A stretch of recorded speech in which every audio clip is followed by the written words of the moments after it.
இந்த நல்ல நாளிலும் கூட தேவ பிள்ளைகளாய் நாம் கூடி வர தேவன் தந்த மகாபெரும் சிலாக்கியத்திற்காய் ஸ்தோத்திரிக்கிறேன், நன்றி உள்ளவனாக இருக்கிறேன். எனக்கு ரொம்ப சந்தோஷம் உங்களை மறுபடியும் பார்க்குறது. போன வாரம் நான் இந்தியாவில் இருந்தேன். இந்தியா ஊழியத்தை பற்றி அப்புறமா லைட்டாக நான் சொல்கிறேன். ஃபோட்டோலாம் நிறைய இருக்குது, பின்னாடி நான் உங்களுக்கு அனுப்பி வைக்கிறேன். அங்கே சிறப்பாக அந்த ஊழியங்கள் போய் கொண்டு இருக்கின்றன, அதற்காக நன்றி உள்ளவனாக இருக்கிறேன். தொடர்ந்து வாங்க, நம்ம எல்லாம் ஊழியத்தை செய்வோம் இணைந்து. எனவே நேரத்தை வீணாக்க வேணான்னு நினைக்கிறதுக்கு தான் வேகமாக ஷார்ட்டாக ப்ரேயர் வச்சுட்டேன் நான். கர்த்தருடைய வார்த்தை கேட்க இருக்கிறோம். இன்றைக்கி தலைப்பு என்னக்க யோசேபாத்தும் அவர் ஜபமும்.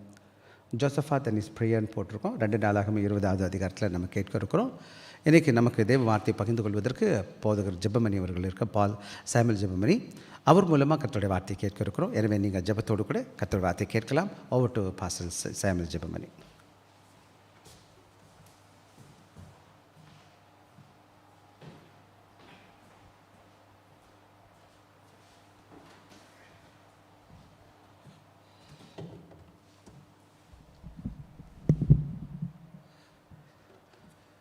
இயேசு கிறிஸ்துவனுடைய இனிதான நாமத்தினாலே இந்த மாலை வேளையிலே வந்திருக்கக்கூடியதான உங்கள் ஒருவரையும் வாழ்த்துகிறேன்.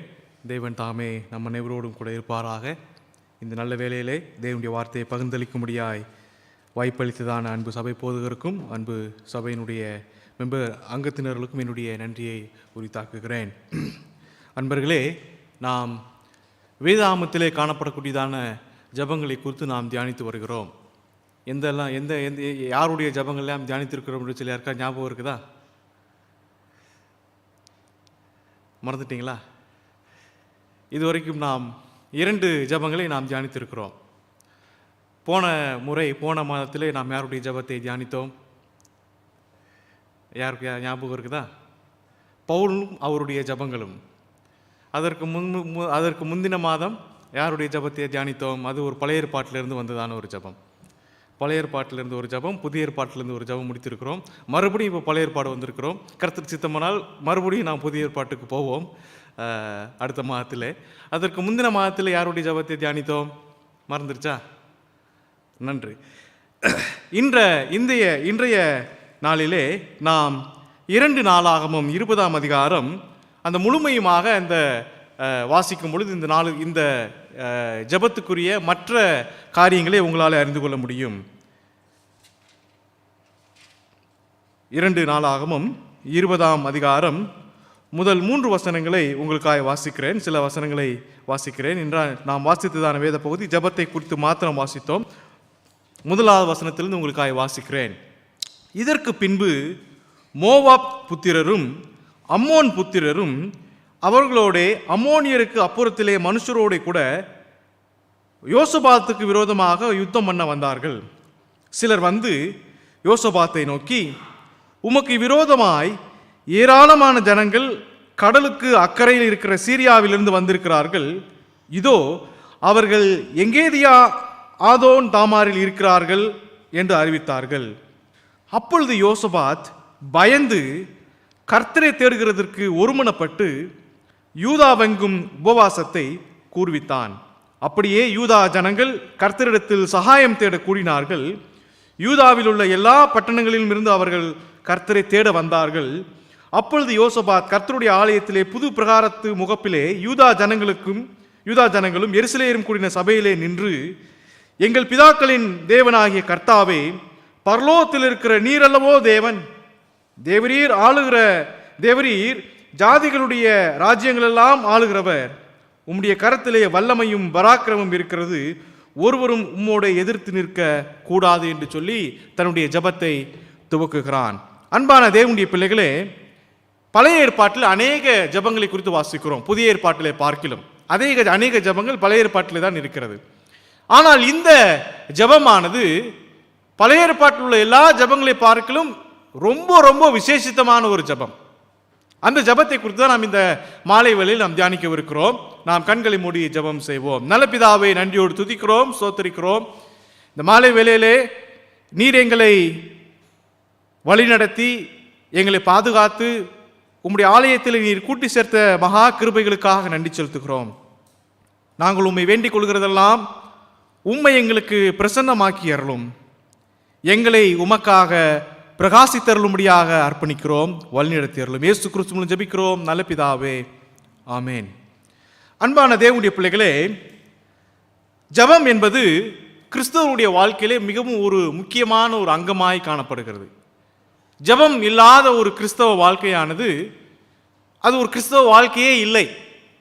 ஏன்னு சொன்னால் கிறிஸ்தவ வாழ்க்கையே ஒரு ஜெபத்திலே தான் துவங்குகிறது. It begin our Christian life begins at our confession. நாம் தேவனிடத்திலே நாம் என்னெல்லாம் பாவம் செய்தோம், என்னெல்லாம் தவறிழைத்தோம் என்று சொல்லி நாம் அறிக்கையிடும் பொழுதுதான் நம்முடைய கிறிஸ்தவ வாழ்க்கையே துவங்குகிறது.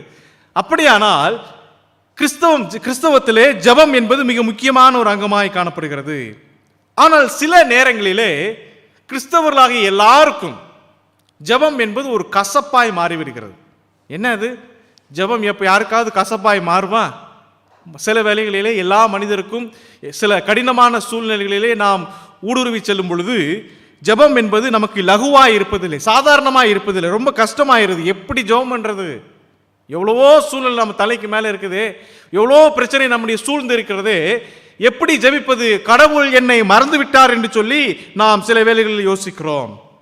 எதை சொல்லி ஜெபிப்பது என்று சொல்லி திகைப்பது மாத்திரமல்லாது ஜெபம் செய்வதற்கு மனமே இல்லாது போய்கூடதான சூழ்நிலைகளும் வரத்தான் செய்கிறது கிறிஸ்தவ வாழ்க்கையிலே. ஆனால் அன்பான தேவனுடைய பிள்ளைகளே, இந்த யோசபாத்தினுடைய வாழ்வினை நோக்கி பாருங்கள். அவனுடைய வாழ்வானது நம்முடைய எல்லா நம்பிக்கையும் நம்முடைய வாழ்வானது எல்லா பக்கங்களிலிருந்தும் வேதனைகளிலும் கஷ்டங்களும் போராட்டங்களும் வரும் பொழுது இந்த யோசபாத் செய்ததான காரியத்தை தான் நாமும் செய்ய வேண்டும். இந்த யோசபாத்தை குறித்து சில காரியங்களை உங்களிடத்தில் நான் பகிர்ந்து கொள்ள விரும்புகிறேன். இந்த யோசபாத்தை குறித்து மேலும் அறிந்து கொள்ள விரும்பினால் நாம் 1 ராஜாக்களுடைய புஸ்தகம் 22ஆம் அதிகாரத்தை தான் நாம் வாசிக்க வேண்டும். 1 ராஜாக்கள் 22ஆம் அதிகாரத்திலே அந்த அதிகாரம் முழுமையுமாக இந்த யோசபாத்தினுடைய நல்ல காரியங்களை, இந்த யோசபாத் செய்ததான சீர்திருத்தங்களை நான் வாசிக்க முடியும். அன்பான தேவனுடைய பிள்ளைகளே, மீண்டும் ஒரு காரியத்தை யோசபாத்தை குறித்து சொல்கிறேன். யூதா ராஜாக்களிலேயே மிகவும் நல்ல ராஜா இந்த யோசபாத் ராஜா. யூதாவுடைய ராஜாக்கள் எல்லாருமே நல்லவங்க இல்லை, ஆளுகிறவர்கள் எல்லாருமே நல்லவர்கள் அல்ல. ஆனாலும் தேவன் அனுமதிக்கிறார். அப்படியா இருக்கும் பொழுது இந்த யோசபாத் ஒரு நல்ல ஒரு மனிதனாக, நியாயப்பிரமாணத்தை கை கொண்டவனாக, ஜனங்களை ஜெபத்தினாலே ஒருங்கிணைக்கக்கூடியவனாக அவன் காணப்பட்டான். இந்த ராஜா சிக்கல்ல மாற்றுறது இது புதுசு கிடையாது.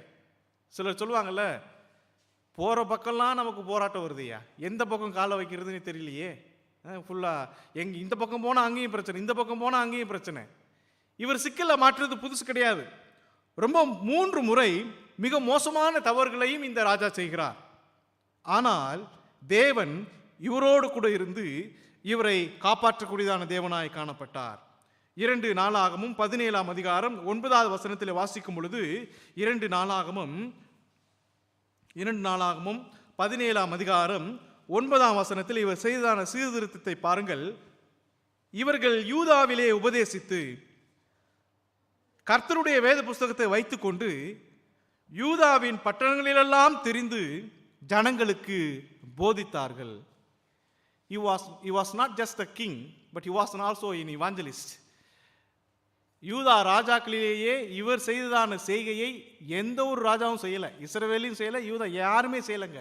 இந்த வாக்கியம் ரொம்ப விசேஷமான ஒரு வாக்கியம் பழைய ஏற்பாட்டிலே. இன்றைக்கெல்லாம் பைபிள் ஸ்டடி வைக்கிறோம், கான்ஃபரன்ஸ் வைக்கிறோம், பைபிள் கான்ஃபரன்ஸ் வைக்கிறோம், வேற வேற இடங்களுக்கு போயிட்டு சீஷத்துவ பயிற்சி அளிக்கிறோம், டிசைபிள்ஷிப் ட்ரைனிங் என்று சொல்லி ஆங்கிலத்தில் சொல்லுவார்கள். ஊழியத்தில் விருப்பம் உள்ளவர்களுக்கு. அதெல்லாம் அந்த காலத்திலே செஞ்ச ஒரு இவர் இந்த யோசபாத் என்ன செஞ்சிட்டாரு? யூதாவிலே உபதேசித்து இதற்கு முன்னதான வசனத்தில் வாசிக்கிறோம், தெரிந்து கொள்கிறான். 6ஆம் வசனத்தில் வாசிக்கிறோம், கர்த்தருடைய வழிகளில் அவன் இருதயம் உற்சாகம் கொண்டது. அப்பொழுது என்ன செய்கிறார்? இந்த ஊழியத்தை செய்வதற்காக ஜனங்களை தெரிந்து கொள்கிறார். இந்த சிசுத்துவ ஊழியத்தை, ஜனங்களுக்கு போதிக்கக்கூடியதான ஊழியத்தை இந்த யோசபாத் ஜனங்களுக்கு, இந்த நபர்களை தெரிந்து கொண்டு அவர்களை யூதா எங்கும் அனுப்புகிறார். இவர்கள் யூதாவிலே உபதேசித்து கர்த்தருடைய வேத புஸ்தகத்தை வைத்துக்கொண்டு யூதாவின் பட்டணங்களெல்லாம் தெரிந்து ஜனங்களுக்கு போதித்தார்கள். என்ன ஒரு பெரிய ஒரு எழுப்புதலை தன்னுடைய நாட்களிலே உண்டாக்கினதான ஒரு ராஜாவாக இந்த ராஜா காணப்பட்டார். எனக்கு அன்பான தேவனுடைய பிள்ளைகளே, இவரை போன்றதான ஆட்சியாளர்கள் தான் இன்றைக்கு நமக்கு தேவையாக இருக்கிறது. நம்முடைய எண்ணங்களையும் நம்முடைய ஆவிக்குள்ளான வாழ்க்கையும் உயிர்ப்பிக்கக்கூடியதான ஊழியக்காரர்களும் உயிர்ப்பிக்கக்கூடியதான தேசத்தை ஆளுகிறவர்களும் தான் நமக்கு அவசியமாய் இருக்கிறது. இவர் அபயக்குரல் எழுப்பும் பொழுதெல்லாம் தேவன் இவருடைய ஜபத்திற்கெல்லாம் பதில் அளிக்கிறார். 18ஆம் அதிகாரம், இதற்கு அடுத்ததான் அதிகாரம் 2 நாளாகமம் 18ஆம் அதிகாரம் 31ஆம் வசனத்தில் வாசிக்கிறோம். 18ஆம் அதிகாரம் 2 நாளாகமம் 18:31. ஆதலால் ரதங்களின் தலைவர் யோசபாத்தை காண்கையில் இவன்தான் இஸ்ரவேலின் ராஜா என்று சொல்லி யுத்தம் பண்ண அவனை சூழ்ந்து கொண்டார்கள். அப்பொழுது யோசபாத் கூக்குரலிட்டான். கர்த்தர் அவனுக்கு அனுசாரியாயிருந்தார். அவர்கள் அவனை விட்டு விலகும்படி தேவன் செய்தார். எப்பொழுதெல்லாம் தேவனை நோக்கி கூப்பிடுகிறானோ அப்பொழுதெல்லாம் அவனுடைய தனிப்பட்ட வாழ்க்கையிலேயே தேவன் அவனுக்கு துணையாயிருந்தார். ஆனால் இப்பொழுது வந்திருக்கக்கூடியதான பிரச்சனை தனிப்பட்ட பிரச்சனை இல்லை. இப்போ நான் வாசித்ததான வேத பகுதியில் காணப்பட்டதான பிரச்சனை தனிப்பட்ட பிரச்சனை அல்ல, அது அந்த தேசத்திற்கு வந்ததான ஒரு பிரச்சனை. அந்த தேசத்திற்கு விரோதமாக யுத்தம் பண்ண வந்தார்கள் என்று சொல்லி வேதம் சொல்லுகிறது. மோவாபியரும் அம்மோனியர்களும் அம்மோன் புத்திரரும் அவனுக்கு விரோதமாக யுத்தம் பண்ண வந்தார்கள். வேதம் சொல்லுகிறது, அப்பொழுது யோசபாத் பயந்து. என்ன இது? கடவுளிடத்திலே அவருடைய வழியை தெரிந்து கொண்டு ஜனங்களிடத்திலே சீர்திருத்தலை ஏற்படுத்தியிருந்தான் ஒரு மனிதன் பயப்படுவானா? பயப்படதான் செய்வான்.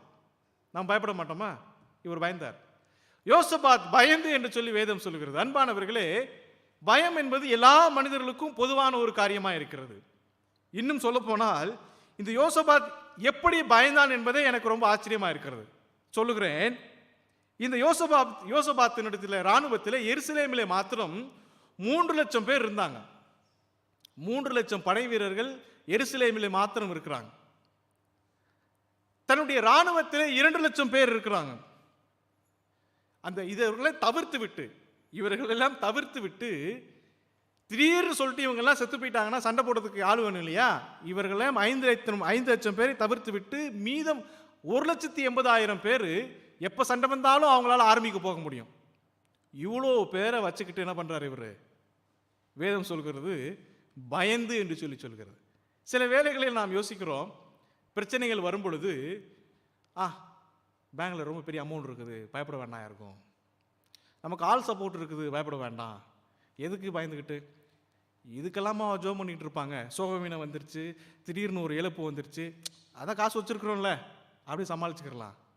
அப்படி தான் நம்ம யோசிச்சுட்டு இருக்கிறோம். ஆனால் யோசபாத் அப்படியே இல்லை அன்பர்களே. அவன் பயந்து கர்த்தரை நோக்கி ஜெபித்தான். அவன் தன்னை நம்பவில்லை, தன் வசமாக இருக்கக்கூடியதான மனிதர்களை நம்பவில்லை, தன்னை காப்பாற்றக்கூடியதான தேவனை நோக்கி அவன் ஜெபிக்கிறான். எனக்கு அன்பான தேவனுடைய பிள்ளைகளே, வேத புத்தகத்திலே சங்கீதம் 56ஆம் அதிகாரம் 3வது வாக்கியத்தில் இப்படியாக வாசிக்கிறோம். சங்கீதம் 56 3வது வாக்கியம்.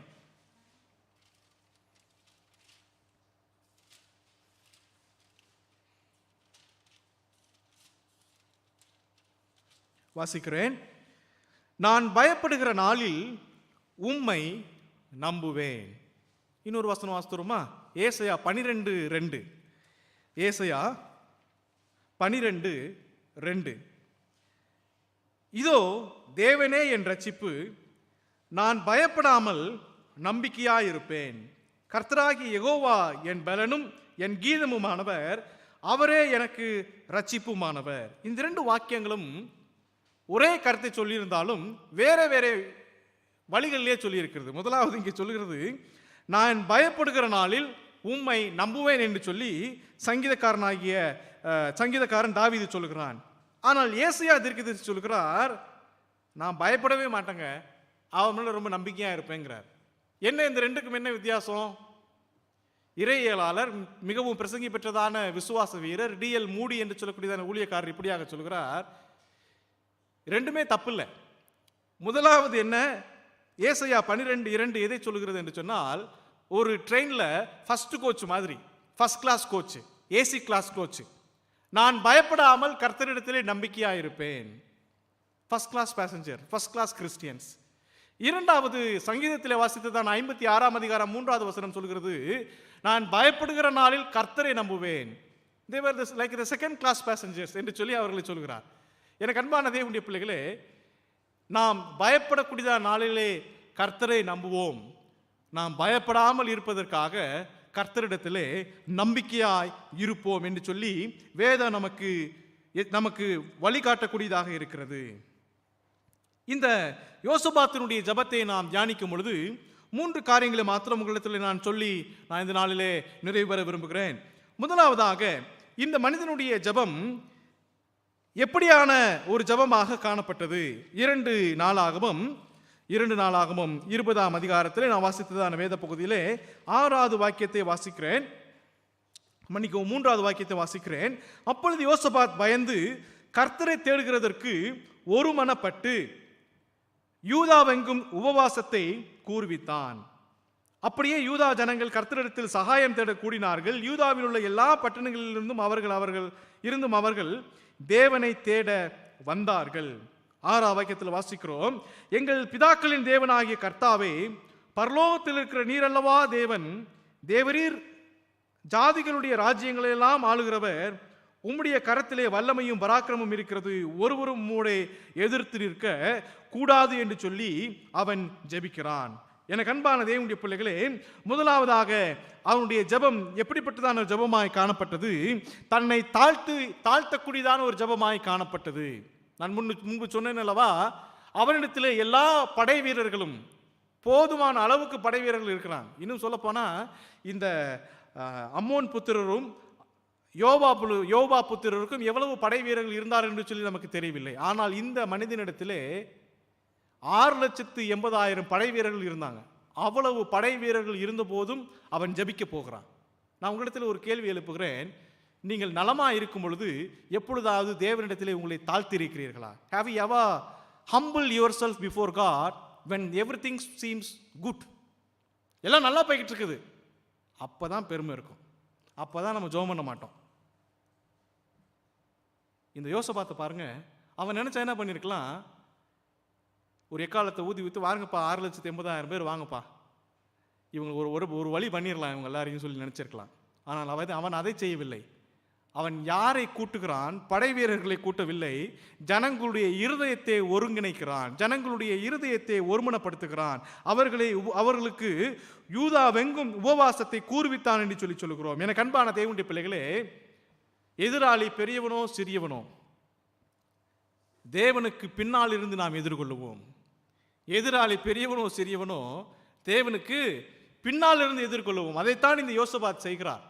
அவன் நினைத்திருந்தால் அவன் தன்னுடைய பெருமையெல்லாம், தன்னுடைய ராஜ்யத்தினுடைய பலத்தை எல்லாம் கூட்டி சேர்த்து இந்த உலகத்தில் இருக்கக்கூடிய எல்லா ராஜாக்களும் நான் தான் ஒரு பெரிய படைவீரர் என்று சொல்லி அவன் நிரூபித்திருக்கலாம். ஆனால் அவன் அதை செய்யவில்லை. அன்பான தேவனுடைய பிள்ளைகளே, அவன் தன்னை தேவனுக்கு முன்பாக தாழ்த்துகிறான். தன்னை தாழ்த்தினது மாத்திரமல்ல, இஸ்ரவேல் ஜனங்கள் எல்லாரையும் அவன் ஒருங்கிணைத்தான் என்று சொல்லி வாசிக்கிறோம். கர்த்தரை தேடுகிறதற்கு ஒருமனப்பட்டு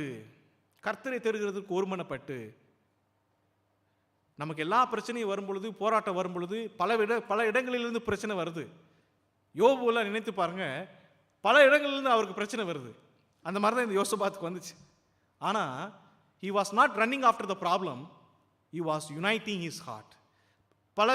பல இடங்களிலிருந்து நமக்கு பிரச்சனைகள் வரும் பொழுது நம்முடைய இருதயத்தை ஒருங்கிணைக்க, நம்முடைய இருதயத்தை தேவன் சார்ந்து ஒருமனப்பட நாம் கற்றுக்கொள்ளுவோம். வேதம் சொல்கிறது, எல்லா பட்டணங்களிலும் இருந்தும் அவர்கள் கர்த்தரை தேட வந்தார்கள். நான் வாசித்தோம் அல்லவா இதற்கு முன்பதான சம்பவத்திலே 17ஆம் அதிகாரம் 9ஆம் வசனத்தில் அவங்களாம் கர்த்தருடைய வார்த்தையை கேட்டு இப்போ சீர்திருத்தி ஒரு நல்ல ஆவிக்குரிய வாழ்க்கையில் இருக்கிறாங்க. ஜெபம் சொன்னோன்னு என்ன பண்ணிட்டாங்க? உடனே ஓடி வந்துட்டாங்க. அதுதான் ஒரு ஆவிக்குள்ளான பிள்ளையினுடைய ஒரு அழகாக இருக்கிறது. ஜெபம் சொன்ன உடனே முதல்ல வந்து நிற்கிறது. இன்றைக்கு அநேகருக்கு ஜெபத்தில் நம்பிக்கை இல்லை. ஆமாம், சபையில் இருக்கிறவங்க தான் சொல்கிறேன். அநேகருக்கு ஜெபத்தில் நம்பிக்கை இல்லை.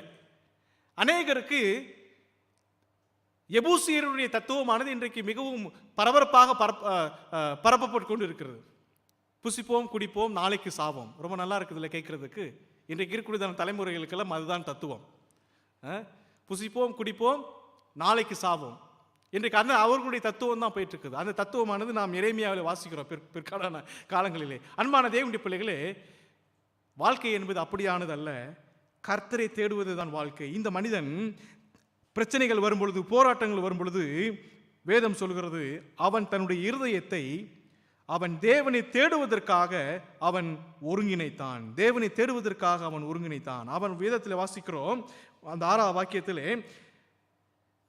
பரலோகத்தில் இருக்கிற நீரல்லவா தேவன், தேவரீர் ஜாதிகளுடைய ராஜ்யங்களெல்லாம் ஆளுகிறவர், உம்முடைய கரத்திலே வல்லமையும் உம்முடைய கரத்திலே பராக்கிரமும் இருக்கிறது, ஒருவரும் உம்மோட எதிர்த்து நிற்க கூடாது. ஒருவரும் உம்மோட எதிர்த்து நிற்கக்கூடாது. அவனுக்கு ஒன்று தெரியும், வந்திருக்கக்கூடியதான மோவாப்பியரும் வந்திருக்கக்கூடியதான அம்மோனியர்களும் அவனுக்கு விரோதமாக வரவில்லை, தேவனுடைய பிள்ளைகளுக்காக எதிராக வருகிறார்கள். எனக்கு அன்பான தேவனுடைய பிள்ளைகளே, அநேக வேளையிலே கிறிஸ்துவுக்காக நாம் வாழும் பொழுது, அநேக வேளையிலே கிறிஸ்துவை நாம் தேட ஆரம்பிக்கும் பொழுது நமக்கு வரக்கூடியதான பிரச்சனை எல்லாம் என்ன பிரச்சனை தெரியுமா? முதலாவது வரக்கூடியதான பிரச்சனை, கடவுள்கிட்ட உங்களை பிரிக்கக்கூடியதான பிரச்சனை தான் முதல்ல வரும். உங்களிடத்துல இருக்கிற விசுவாசத்துக்கு தான் பிசாசு முதல்ல என்ன பண்ணுவான்னா வேட்டு வைப்பார். அவர் எப்படியாவது இந்த மனிதனை தேவனிடத்திலிருந்து பிரித்து விடலாம் என்று சொல்லி அவர்கள், பிசாசானவன் வேதம் சொல்கிறது வகை தேடி சுற்றித் திரிகிறார் என்று சொல்லி 1 பேதுரு 5ஆம் அதிகாரம் 8வது வாக்கியத்தில் நாம் வாசிக்கிறோம். பிசாசு எவனை விழுங்கலாம் என்று வகை தேடி அவன் சுற்றித் திரிகிறான் என்று சொல்லி வாசிக்கிறோம். இந்த யோசபாத்துக்கு அப்படிதான் ஒரு பிரச்சனை வந்துச்சு. ஆனால் முதலாவது அவன் தன்னுடைய வாழ்க்கையிலே, தன்னுடைய போராட்டங்களிலே, தன்னுடைய போரிலே அவன் தேவனை வைத்துக் கொள்கிறான். லூக்கா சுவிசேஷம் 18ஆம் அதிகாரம் 13வது வாக்கியத்திலே 2 பேர் ஜெபிக்க போகிறார்கள். நமக்கெல்லாம் அந்த கதை தெரிஞ்சிருக்கும். ஒருவர் நல்ல ஜெபம் பண்றார். இன்னும் சொல்ல போனா அந்த பரிசேயனுடைய ஜெபம் ரொம்ப நல்ல ஜெபம். அப்படிதான் இன்னைக்கு நம்ம ரொம்ப பேர் ஜெபம் பண்ணிட்டு இருக்கிறோம். உபவாசம் இருக்கிற ஆண்டவரே, தசமபாவம் கொடுக்குற ஆண்டவரே, அதுல தப்பு இருக்குதா? எந்த தப்புமே இல்லை. உபவாசம் கொடுக்குறது தப்பு இல்லை, தசமபாவம் கொடுக்குறதுல தப்பு இல்லை. ஆனா அவன் என்ன பண்றான்னா அதையெல்லாம் தேவனிடத்தில் சொல்லி காமிக்கிறான்.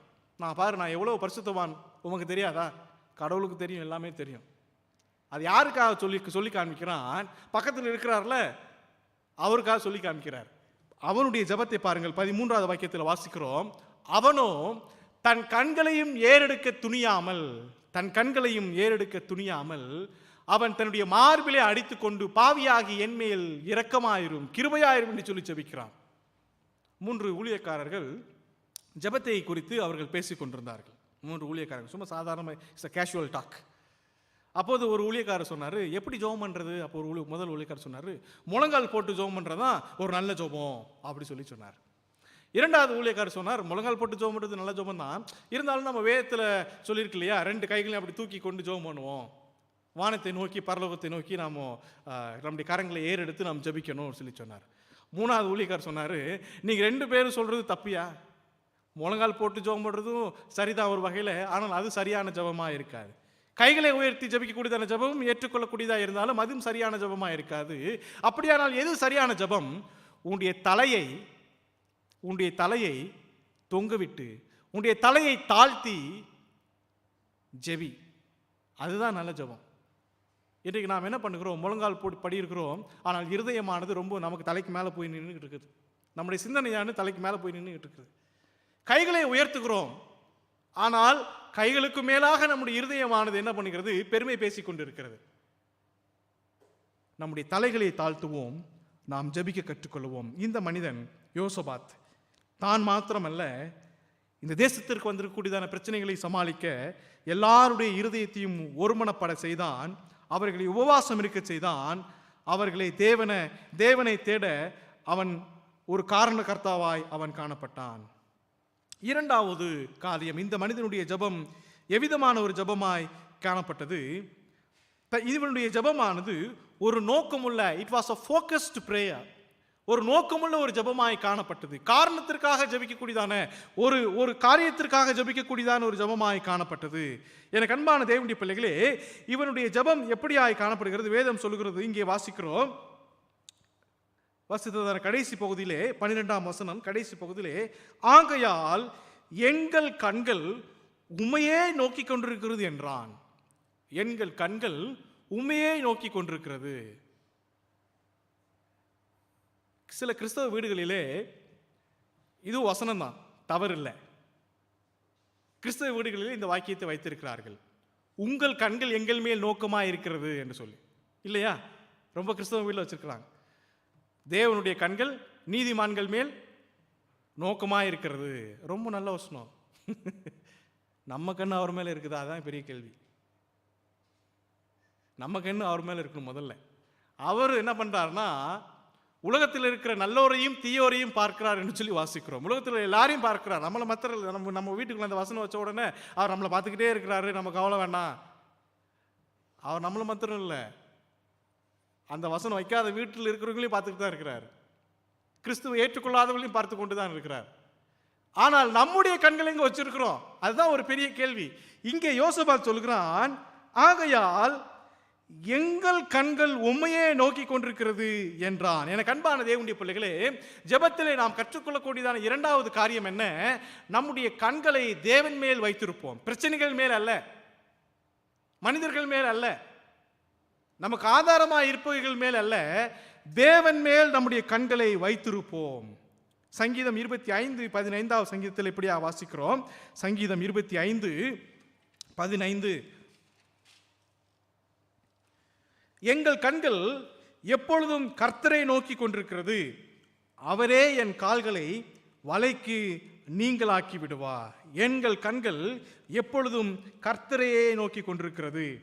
சங்கீதம் 121, இந்த வசனம் நம்ம எல்லாருக்குமே தெரியும். சங்கீதம் 121 முதல் 2 வசனங்கள். சங்கீதம் 121 முதல் 2 வசனங்கள். எனக்கு ஒத்தாசை வரும் பர்வதங்களுக்கு நேராக என் கண்களை ஏறெடுக்கிறேன், வானத்தையும் பூமியையும் உண்டாக்கின கர்த்தரிடத்திலிருந்து எனக்கு ஒத்தாசை வரும். எனக்கு அன்பான தேவனுடைய பிள்ளைகளே, பிரச்சனைகள் வரும் பொழுது, போராட்டங்கள் வரும் பொழுது நாம் நம்முடைய கண்களை யார் யார் யார் மேலே வைத்திருக்கிறோம்? ஒரு வாசிக்கலாமா ஒரு சம்பவத்தை? 1 ராஜாக்கள் 2 ராஜாக்கள்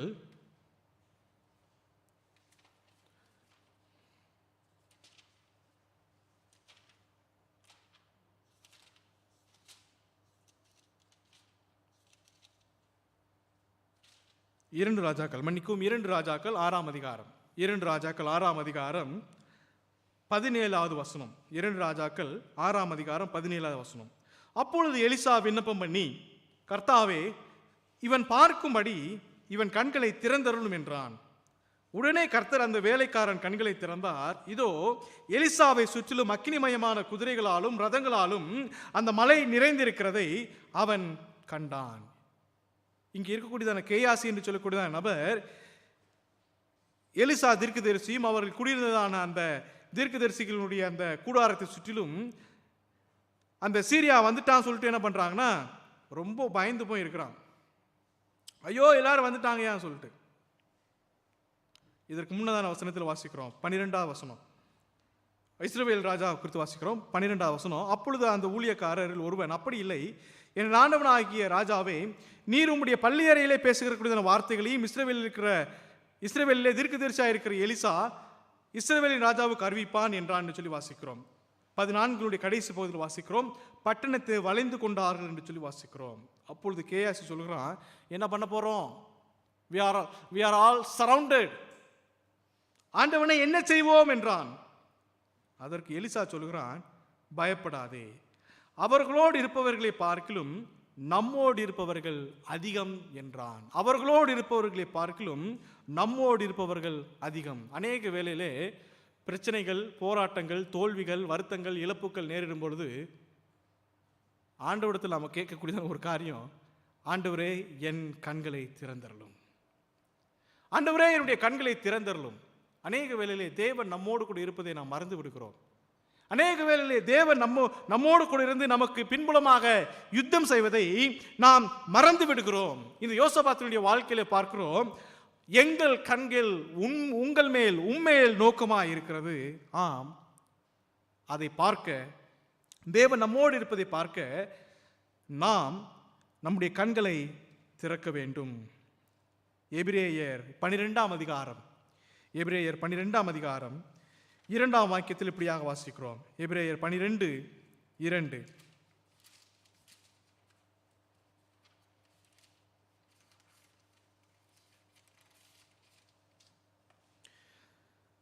அவர் தமக்கு முன் வைத்திருந்த சந்தோஷத்தின் பொருட்டு அவமானத்தை எண்ணாமல்,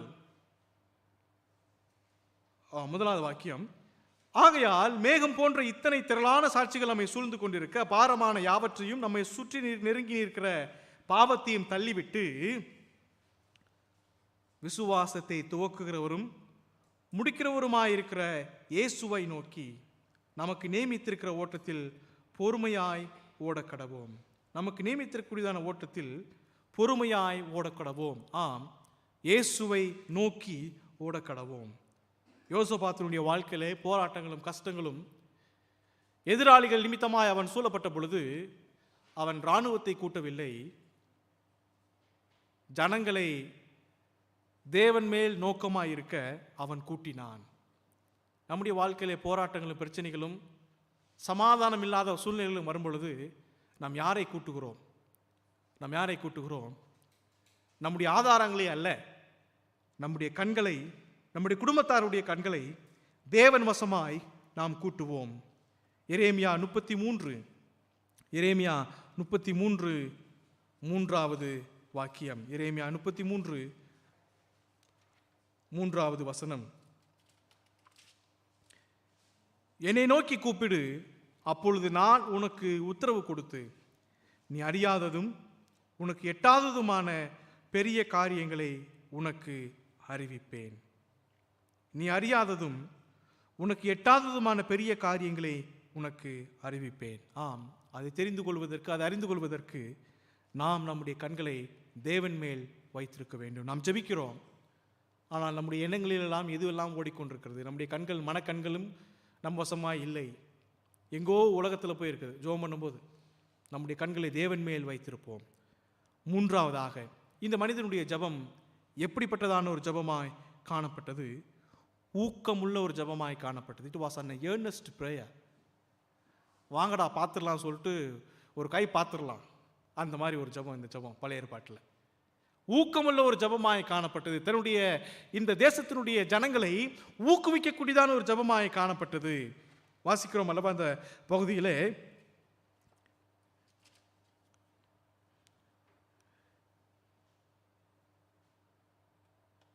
பன்னிரெண்டாவது வாக்கியத்தை முழுவதும் வாசிக்கிறேன். எங்கள் தேவனே, அவர்களை நீர் நியாயம் தீர்க்க மாட்டீரோ? எங்களுக்கு விரோதமாக வந்து இந்த ஏராளமான கூட்டத்திற்கு முன்பாக நிற்க எங்களுக்கு பலன் இல்லை. நாங்கள் செய்ய வேண்டியது இன்னதென்று எங்களுக்கு தெரியவில்லை. ஆகையால் எங்கள் கண்கள் உண்மையை நோக்கி கொண்டிருக்கிறது. யூதா கோத்திரத்தார் அனைவரும், அவர்கள் குழந்தைகளும், அவர்கள் பெண் ஜாதிகளும், அவர்கள் குமாரரும் கூட கர்த்தருக்கு முன்பாக நின்றார்கள். கர்த்தருக்கு முன்பாக நின்றார்கள். எனக்கு அன்பான தேவனுடைய பிள்ளைகளே, அவனுடைய ஊக்கமுள்ள ஒரு ஜெபம் இந்த தேசத்தினுடைய எல்லாரையும் ஊக்குவிக்கக்கூடியதான, அவருடைய இதயத்தில் காணப்படக்கூடியதான எல்லா விதமான பயத்தையும் அவர்களிடத்திலிருந்து நீக்கி வைக்கக்கூடியதான ஒரு ஜெபமாய் காணப்பட்டது. ஆம், என்னுடைய ஜெபம் எத்தனை பேருடைய பயத்தை நீக்கி இருக்கிறது? உங்களுடைய ஜெபம் எல்லாம் நீங்கள் ஜெபம் பண்ணும்போது உங்கள் குடும்பத்தார், உங்களுடைய மனைவி, உங்களுடைய பிள்ளைங்க, எங்கள் அப்பா ஜெபம் பண்ணிட்டார், இது கண்டிப்பாக நடக்கும், எப்பயா சொல்லியிருக்கிறாங்களா? அப்படிப்பட்ட நபர்களாய்த்தான் நான் மாறணும். இந்த யோசபாத்தினுடைய ஜெபம் அப்படிப்பட்டதான ஒரு ஜெபமாக தான் காணப்பட்டது. கீழே வாசிக்கிறோம், அவர்கள் குமாரரோடும் கூட, எல்லாரோடும் கூட கர்த்தருக்கு முன்பாக நின்றார்கள். எனக்கு அன்பான தேவனுடைய பிள்ளைகளே, ஊக்கமுள்ள ஒரு ஜெபம் மற்றவர்களை ஊக்குவிக்கிறது. என்னுடைய ஜெபம் எத்தனை பேருக்கு உற்சாகத்தை கொண்டு வந்திருக்கிறது? ஜெபிக்கிறோம், ஆனால் மற்றவர்களுடைய வாழ்க்கையில் உற்சாகத்தையும் மகிழ்ச்சியையும் கொண்டு வந்திருக்கிறதா? அது ரொம்ப முக்கியம். இவனுடைய ஜெபம் அந்த காரியத்தை செய்தது. யாக்கோபு நிருபம் 5ஆம் அதிகாரம் 16ஆம் வசனத்தில் வாசிக்கிறோம். யாக்கோபு நிருபம் 5ஆம் அதிகாரம் 16ஆம் வசனம். வாசித்துட்டு 2 சம்பவத்தை உங்களிடத்தில் சொல்ல விரும்புகிறேன். யாக்கோபு 5:16. அப்பொழுது விசுவாசம் உள்ள ஜெபம் பிணியாளியை ரட்சிக்கும், கர்த்தர் அவனை எழுப்புவார், அவன் பாவம் செய்தவனானால் அது அவனுக்கு மன்னிக்கப்படும். ஆம், விசுவாசம் உள்ள ஜெபம் பிணியாளியை ரட்சிக்கும். அடுத்து வாசிக்கிறோம், கர்த்தர் அவனை எழுப்புவார். The Lord will make him to rise up.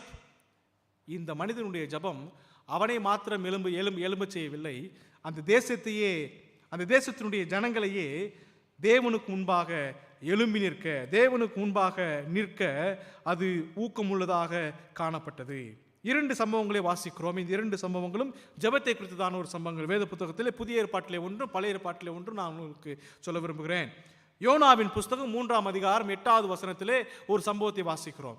எப்படியாக இந்த யூதா ஜனங்கள் எல்லாரும் தேவனுக்கு முன்பாக நின்றார்களோ அதே மாதிரி இவங்கெல்லாம் யூதர்களும் அல்ல, இஸ்ரவேலரும் அல்ல, யூதா தேசத்திலும் அல்ல, இஸ்ரவேலரும் அல்ல, அவங்க புறஜாதியார்கள்.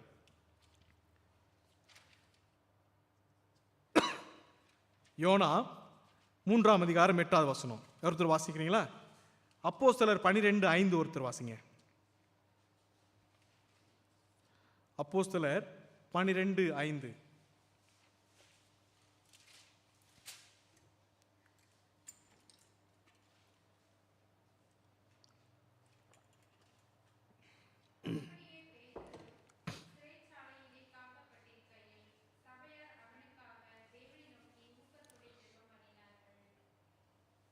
ஊக்கத்துடனே ஜெபித்தார்கள். என்ன நடந்தது? சிறைச்சாலை கதவுகள் தானாய் திறந்து கொண்டது. அவர் அப்படி நடந்து வந்துட்டார். அவருக்கே ஒன்றும் தெரியல, நடக்கிறது கனவா தூக்கத்தில் இருக்கிறனா அப்படி நடந்து வந்துட்டார். வீட்டுக்கு வந்துட்டார் நேரா. அப்பொழுதும் ஜெபித்து கொண்டிருந்தார்கள். பாருங்கள், ஒரு ஊக்கமுள்ள ஒரு ஜெபம் சிறைச்சாலையுடைய கதவுகளையெல்லாம் தானாய் திறந்து போக செய்தது. யோனா 3ஆம் அதிகாரம் 8வது வாக்கியம் வாசிங்க.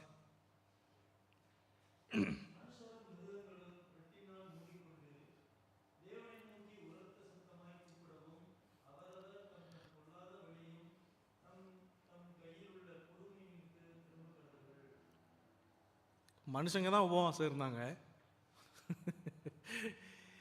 யோனாவுடைய சம்பவம் நினிவே பட்டணத்தார் மிருகங்கள் கூட உபவாசம் வச்சுட்டாங்க. எவ்வளவு பெரிய ஊக்கம்!